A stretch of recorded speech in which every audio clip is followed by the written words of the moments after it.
$8 a month. You paid for Netflix, Good old days. and that was it. No ads, no corporate gaslighting, no fighting your family over who's logged in. Just movies whenever you wanted them, for less than the price of a cheap lunch. That era is dead. And the streaming companies didn't just kill it. They charged you a monthly subscription fee for the funeral. If you're sitting there wondering why your bill keeps creeping up while you're watching less than ever, you're not imagining it, and you're not alone.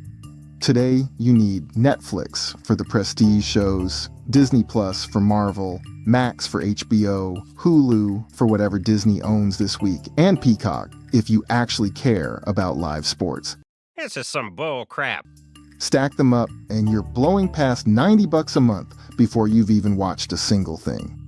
That's over $1,000 a year just to have access. Not to own anything, just to be allowed to watch it. We did all this to escape cable. Cable was overpriced, stuffed with filler channels nobody watched, and it never let you skip an ad. Now look at what we built instead. Let's actually do the math, because the price hikes never stop. Can't stop. Won't stop. In January 2025, Netflix raised prices. Then they did it again in March 2026. 2 hikes in under 2 years. The ad-free plan is sitting at $19.99. Premium is $26.99 a month for a single subscription. Disney Plus went up to nearly $19 without ads. HBO Max tacked on more. YouTube TV, if you want your live channels too, will run you $82.99 a month by itself, more than most people's entire old cable bill. Netflix's official line was that they're just delivering more value and reinvesting in quality entertainment. Translation: they've done the math on how many of you will complain online and stay subscribed anyway, and they were right. And that's before you get to the ad-supported tiers, the ones that were supposed to be the budget option. You're still paying every month, and now you're sitting through commercial breaks too. Somehow the cheap plan still isn't cheap, and it's still not ad-free. Add up just Netflix, Disney Plus, Max and Peacock at their ad-free tiers, and you're already past what a traditional cable bundle used to cost before you've added Hulu, before you've added anything live. That's not a discount over cable. That's cable with extra steps and better UI. None of these companies waited for inflation to justify it. They just realized you'll pay it. Show me the money. And so far, you damn well have. And it's not just the price. Remember when Netflix told you sharing was love? Back in 2017, their official Twitter account posted, "Love is sharing a password." It was cute.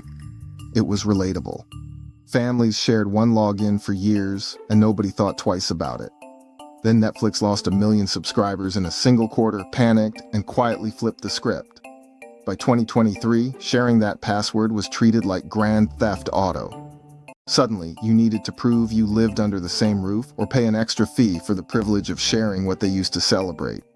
College kids got locked out of their own family's account. Parents traveling for work couldn't log into a service they'd paid for years. Disney copied it. Hulu copied it. The entire industry watched Netflix get away with the extortion and ran the exact same play within a year. Same play, same hole, run it. Same play, same hole, on one. Here's the annoying part nobody talks about. You can't even easily downgrade anymore. Cancel a service for a few months to save money and you lose your spot in whatever you were watching. No picking back up where you left off unless you keep paying every month. These companies aren't just betting you'll pay more. They're betting it's more annoying to leave than to stay. And for a lot of people, they're right. Then there's the part that should genuinely insult you. These companies don't just raise your bill, they delete what you already paid to watch. HBO spent millions making Westworld. 4 seasons, real acclaim, a flagship show. Then Warner Bros. Discovery pulled it off the platform entirely as part of a cost-cutting sweep. Gone. Not canceled. Erased. HBO's own content chief later admitted they'd rather hand shows off to free, ad-supported garbage streams than keep them behind the paywall you're actively funding. Disney did the exact same thing. In 2023, Disney pulled more than 100 titles off Disney Plus and Hulu in a single sweep and openly told investors it was worth a $1.5 billion tax write-off. Willow, Turner, and Hooch. Shows people were mid-season on, just gone, because deleting them was worth more on paper than finishing them. Streaming stopped being ownership and turned into a digital lease, where the landlord can evict your favorite show the second it stops maximizing profit margins. So where does everyone go? You'd expect me to tell you piracy exploded. But the real number is much weirder. In 2024, traditional piracy site visits actually dipped slightly worldwide. But that number is a smokescreen. An estimated 9 million households in the US alone now pay for illegal IPTV services, the ones that look identical to a real streaming app but carry every channel and movie on Earth for $15 a month. No sketchy torrent client, no pop-up ads, no malware warnings. Just a clean app with every channel and every movie you'd ever want for less than a fifth of what 6 legal apps cost you combined. People aren't torrenting like it's 2005 anymore. They are subscribing to the pirate version of what you're already paying for because it's cheaper and it doesn't nickel and dime them. Even manga piracy is booming for the same reason. People want new stuff on time, and the legal options keep making them wait. But here is the real trap. The part nobody's talking about, and why I wanted to make this video. While you were busy getting gouged by price hikes, the entire industry quietly started merging itself back together. Paramount and Skydance just swallowed Warner Bros. Discovery in a mega deal worth more than $110 billion, HBO Max included. The Justice Department reviewed over 2 million documents and approved it anyway, saying it wouldn't hurt competition.